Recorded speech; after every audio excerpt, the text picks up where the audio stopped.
ibigay na lang muna sa administrasyon kung anong desisyon.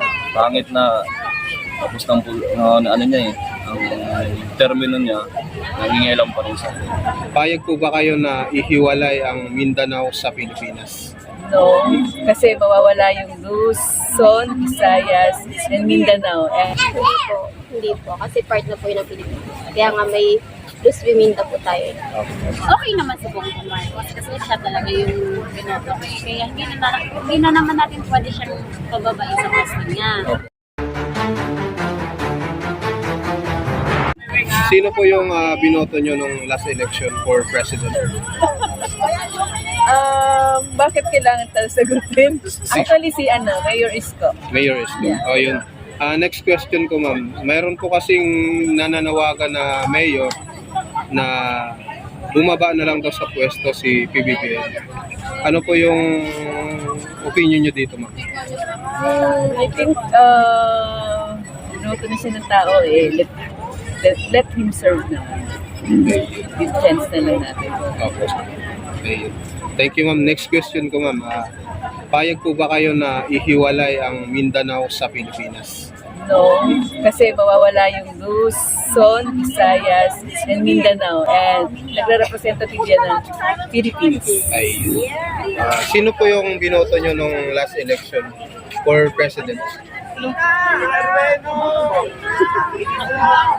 Pero ano ako, Bongbong Marcos. Bongbong Marcos. Ayun. Next question ko, ma'am. Mayroon po kasing mayor na nanawagan na bumaba na lang daw sa pwesto si President Bongbong Marcos. Para sa inyo, ma'am, ano yung opinion nyo dito? Pababain? Oo. Sino naman ipapalit? Ewan ko po. Para sa akin, okay naman si Bongbong Marcos kasi siya talaga yung binoto ko. Kaya hindi na naman natin pwede siyang pababain sa pwesto niya. Ang Mindanao kasi gusto nila na hiwalay sila sa Republika ng Pilipinas. Kayo po ba ay papayag? Magutyo? Ikaw, ma'am. Ikaw, ma'am. Ikaw, ma'am. Payag ka? Hindi daw siya. Ako hindi din naman, syempre. Oo. Nung po, sino po yung binoto nyo nung last election for president?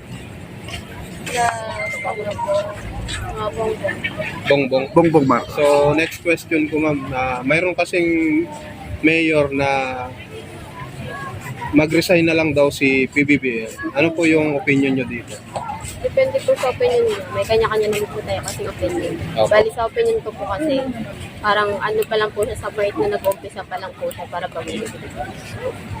May kanya-kanya naman po tayong opinion. Kung opinion niya po is ganun, hindi naman po natin pwedeng sabihin na i-discriminate po agad yung opinion niya.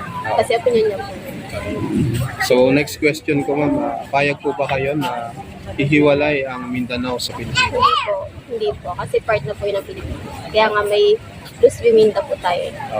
Sino po yung binoto nyo nung last election for president? Hindi nanalo. Hindi nanalo. Sino po? Okay lang kung dope di siya. Lani. Okay. Sino po? Lenny. Lenny pa. Lenny. Sorry. Sir, next question ko, sir. Mayroon kasing isang mayor na nananawagan na mag-resign na lang daw si PBBM. Ano pong opinion nyo dito, sir? Resign para sa... Bumaba sa pwesto. Bakit nga? Iwan ko po. Focus na muna siya sa trabaho. Hindi naman ba siyang kung ano man nag-o may mali, para resignin agad. Focus na muna sa kung gawa ng mayor. Anong next? Okay. Sir, payag po ba kayo na ihiwalay ang Mindanao sa Pilipinas? May panukala na gano'n ngayon? Yun po yung gustong mangyari ni former President Duterte. Ibigay na lang muna sa administrasyon kung anong desisyon. Pangit na tapos ng ano niya ang termino niya, nangingialam pa rin sa akin. Hayaan na si BBM kung anong desisyon niya.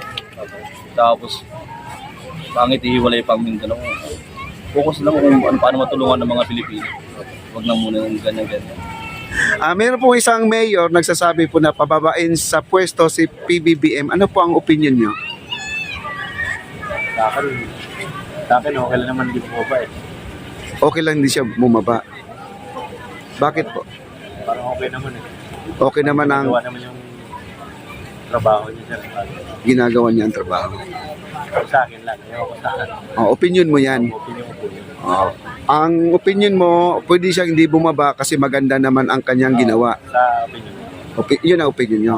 Pangatlo, sir, ang sa amin ni former President Rodrigo Roa Duterte ay hiwalay daw ang Mindanao sa Republika ng Pilipinas. Kayo po ba ay papayag o hindi?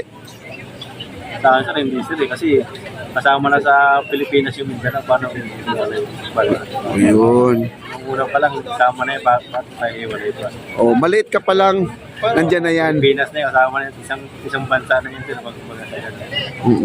Kasama na yung Mindanao tsaka Visayas tsaka Luzon. Okay. So, hindi ka papayag na hiwalay ang Mindanao sa Republika ng Pilipinas. Sir, tanong ko lang po, sino po binuto nyo for President? Bongbong Marcos. Sir, ito pangalawang tanong ko.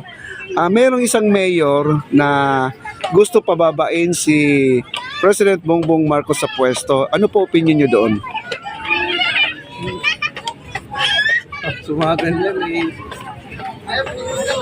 Mga dapat pwedeng i-pwedeng din. Mga alam pa natin. Walang dahilan? Anong opinion nyo doon? Bakit? Siguro hindi kasi binoto ko siya eh. Oo, doon, binoto mo. Pangatlo, sir. Sabi ni former President Rodrigo Roa Duterte, ang Mindanao po ay hihiwalay sa Republika ng Pilipinas. Kayo po ay, ano po ang opinion nyo dyan? Hindi ako sangayon. Hindi ka sangayon? Lit-lit na nga ng bansa natin. Ang lit. Hihiwalay pa. Oo nga. Yun. Pero hindi ka po papayag doon sa sinabi niya. Na, anong probinsya po kayo, sir? Bicol. Ano dyan, Bicol? Visayas ba yan? Visayas, no? Ayun. Hindi po kayo papayag na hiwalay ang Mindanao sa Republika ng Pilipinas. Hindi, siyempre. Maliit nga lang yung bansa natin. Maliit na bansa. Mabawasan pa. Ay, okay. Okay, maraming salamat, sir. Thank you po.